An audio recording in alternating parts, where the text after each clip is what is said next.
C'est le moment de la chronique affaires et Justin est de retour aux côtés de Joël pour la chronique.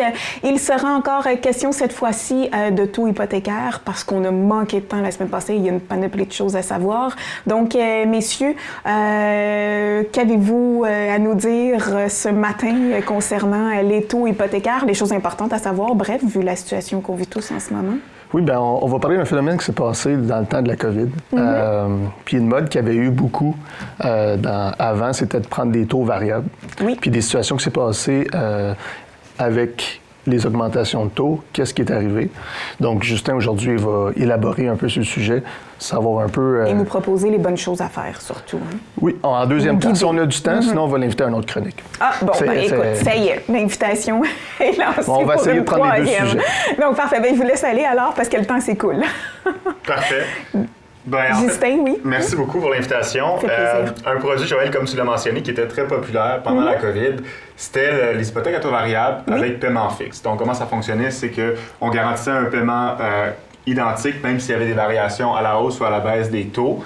Par contre, avec les augmentations de taux drastiques qu'on a eues dans la dernière 18 mois, dernière année, c'est moins avantageux. C'est moins avantageux, définitivement, parce qu'en ce moment, la grande majorité des emprunteurs ne couvrent même pas le paiement des intérêts. Donc, non seulement on ne rembourse plus de capital, mais en plus de ça, on ne couvre pas la totalité des intérêts chaque mois, vu que le paiement est fixe et c'est le même paiement qu'on avait lorsqu'on était en période de pandémie, là, où les taux frôlaient le 1 dans le variable, alors qu'aujourd'hui, on est autour de 6 7 dans certains cas. Donc, on ne couvre même plus la totalité des intérêts, ce qui veut dire qu'on se retrouve en situation d'amortissement négatif. Chaque mois, l'hypothèque se rallonge. Donc, on voit dans certains cas là, des hypothèques sur 60, 70, 99 ans parce qu'on ne rembourse plus assez d'intérêts. Le prêt s'allonge et... Mais on peut, Justin, je suis surprise de ça.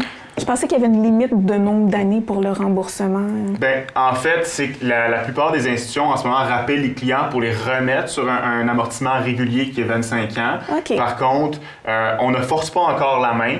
Le législateur au niveau fédéral commence à avoir des discussions sérieuses avec les institutions parce que c'est un danger. À chaque mois, la durée de l'hypothèque s'allonge, puis c'est un phénomène qui est définitivement pas souhaitable pour personne. Puis en résumé, les gens s'approuverient à chaque mois qui passe à place de s'enrichir. Oui, donc, exact. Absolument, on achète un bien immobilier, on décide d'acheter à place de louer. Bien, l'objectif est d'avoir un actif puis un peu placer son argent par le fait même souvent aussi. Là. Sauf que les gens veulent un montant moins élevé, donc c'est peut-être pourquoi ils se dirigent vers le nombre d'années. Exactement. Puis ça, c'est une belle explication de ce qui s'est passé pendant la période de la COVID. Les gens étaient souvent confrontés à des surenchères. Les prix des maisons étaient élevés. Donc, pour avoir le plus petit paiement possible, on allait vers le taux le plus alléchant, ce qui était le produit variable. On se garantissait une paix d'esprit en allant chercher le paiement fixe. Puis les institutions ont popularisé beaucoup ce produit-là, mais c'est un couteau à double tranchant parce qu'aujourd'hui, on se retrouve dans une situation qui est pas mal moins intéressante. Exact. Et on va voir comment la tendance va se poursuivre avec les institutions qui demandent de refermer là, au niveau des paiements pour remonter le paiement, pour recapitaliser le prêt, recommencer à capitaliser le prêt sur une durée de 25 ans. Ça a des gros impacts sur le budget des emprunteurs parce que ça augmente de 500, 600, 700, 1000 $ par mois dans bien des cas sur le paiement hypothécaire. Donc, dans la plupart des cas, ça demande des changements au niveau budgétaire. Donc, dans cette situation-là, qu'est-ce qu'on ferait dans une période de renouvellement hypothécaire? Il y en a qui doivent avoir hâte aussi de renouveler, j'imagine, pour essayer de faire quoi que ce soit. Ou ils ont peur. Ou ils ont peur. Un des deux. deux. Définitivement, il y a une certaine crainte, on le ressent chez les clients au niveau de quand approche la période de renouvellement parce que les conditions ont tellement changé que ça va avoir des impacts importants sur leur budget puis aussi dans leur train de vie quotidien. Donc, c'est certain que la première étape là, qu'on recommande, c'est de revoir le budget. C'est facile là, de le dire, mais c'est plus difficile des fois de le faire. On dit que généralement, le budget doit être bien ficelé. On accorde 50% du budget net après impôt au paiement, dans le fond, essentiel, donc besoins essentiels, maison, hypothèque, logement, auto, nourriture. Puis ensuite, 30% devrait être alloué aux dépenses discrétionnaires. Le dernier 20%, c'est de l'épargne pour le futur ou du remboursement de dettes supplémentaires. C'est sûr que là, 50%, ça semble gros, mais les dépenses, le train de vie est rendu tellement élevé avec l'inflation. Oui, l'épicerie coûte cher, les voitures ont augmenté significativement. Et là, maintenant, l'hypothèque augmente drastiquement. Donc, on fait face à une certaine crise de ce côté-là. Donc, il faut revoir les priorités. Souvent, là, c'est de faire des choix, puis c'est pas toujours agréable parce que dans la plupart des cas, ça demande des coupures. Oui, mais c'est important de le faire, des concessions. Éliminer certaines dépenses inutiles. Des fois, on a des abonnements qui traînent, qui sont pas utiles, qui sont, dans le fond, superflus. On peut s'en débarrasser parce que ça libère de la place sur le budget. Lorsqu'on a, c'est pas toujours le cas, mais lorsqu'on a des économies disponibles qui sont pas investies, on peut utiliser ces fonds-là pour réduire le montant hypothécaire parce que ça nous permet de réduire les mensualités en réduisant le prêt. Faut le voir comme un placement. C'est un placement garanti au taux de l'hypothèque. Donc, si on est rendu à 6 bien, c'est comme si on plaçait cet argent-là à 6 Dans bien des cas, c'est très avantageux parce que ça se fait après impôt. Donc, mais le montant doit être assez considérable, Justin, pour qu'il y ait quand même un impact sur le montant payé par mois. Tout à fait, tout à fait. Je me demandais dans la situation qui se passe en ce moment. Mettons que quelqu'un il paye un taux variable parce que le taux il est beaucoup plus élevé. Ouais. Est-ce qu'il y a des situations où justement, un renouvellement de l'hypothèque, ça pourrait être plus avantageux pour eux, étant donné que les taux sont tellement augmentés dans le variable? C'est une façon de le structurer pour aller chercher un certain avantage là-dedans, une sécurité, pour arrêter de s'appauvrir par mois?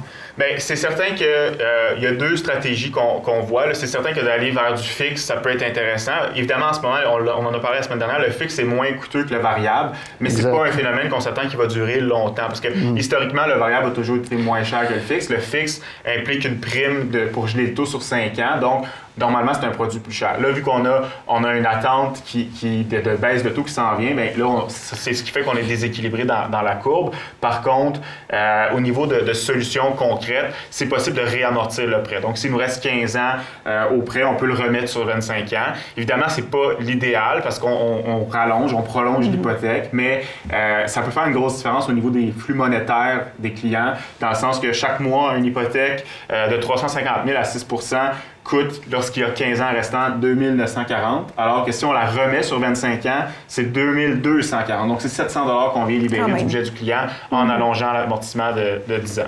Donc, dans le fond, ceux qui ont pris un taux fixe n'ont pas hâte de renouveler, mais ceux qui ont eu un taux fixe pour aller chercher un taux variable, pardonne-moi, pour aller chercher un certain avantage à renouveler. C'est sûr que ça peut aider définitivement parce qu'on voit que le fixe est moins cher que le variable. Par contre, est-ce que ça va être ça pour plusieurs années à venir? Bien là, c'est une question que l'emprunteur doit se poser. Mais c'est sûr que quand on a besoin de sécuriser un budget parce que là, on est anxieux à savoir est-ce qu'on va être capable de passer au travers de cette période qu'on pourrait appeler de crise là, au niveau budgétaire, bien là, ça peut être intéressant de le faire pour sauver les meubles, si on veut. Parce que la dernière solution qu'on peut envisager, c'est toujours de vendre la propriété, mais souvent, c'est un choix qui appauvrit le client parce qu'il n'y a pas le choix de se reloger ailleurs. Le marché étant ce qu'il est, l'inventaire est fait, donc le marché commande des prix élevés pour les propriétés, ce qui fait qu'on a de la difficulté à trouver facilement une autre maison ou même si on va à loyer, les loyers sont excessivement chers. Donc, de vendre, c'est vraiment pas la solution qu'on recommande à nos clients.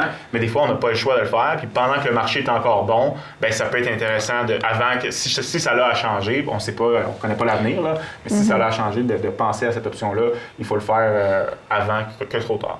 Puis c'est quand tu conseilles de contacter notre courtier hypothécaire, est-ce que tu le conseilles de le contacter maintenant, même si c'est dans un an? Parce qu'il y a du monde qui commence à être anxieux par rapport à ça, d'un côté, comme je te dis, comme de l'autre. Donc, est-ce qu'on le contacte maintenant? Est-ce qu'on attend 6 mois avant le renouvellement? On fait quoi? Bien, c'est certain que de travailler en amont, ça peut être très intéressant parce qu'on on peut pas le travailler un an d'avance parce que là, on serait pas capable de garantir des taux aussi loin, mais de se prendre un petit peu plus d'avance que le 3 à 6 mois régulier pour avoir une première discussion, pour parler stratégie, voir qu'est-ce qu'on peut faire.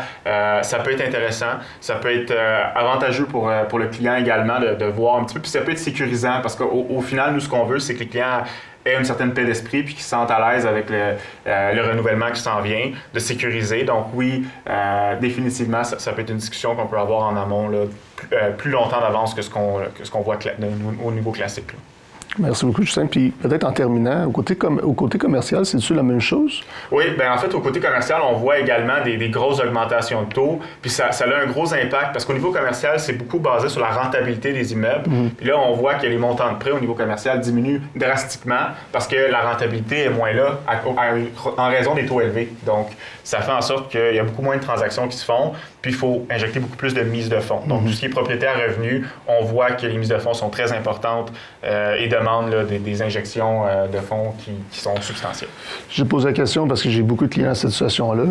Et puis, je pense qu'on pourrait peut-être faire une chronique là-dessus éventuellement. Définitivement. Donc, parfait. On s'arrête là-dessus.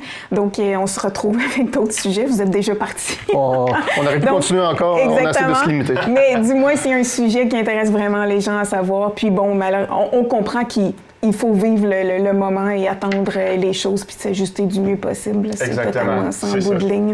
Donc, merci. Fait qu'on se retrouve un de ces jours. Justin, merci de ta participation et Joël, à la semaine prochaine. Merci à vous. Merci.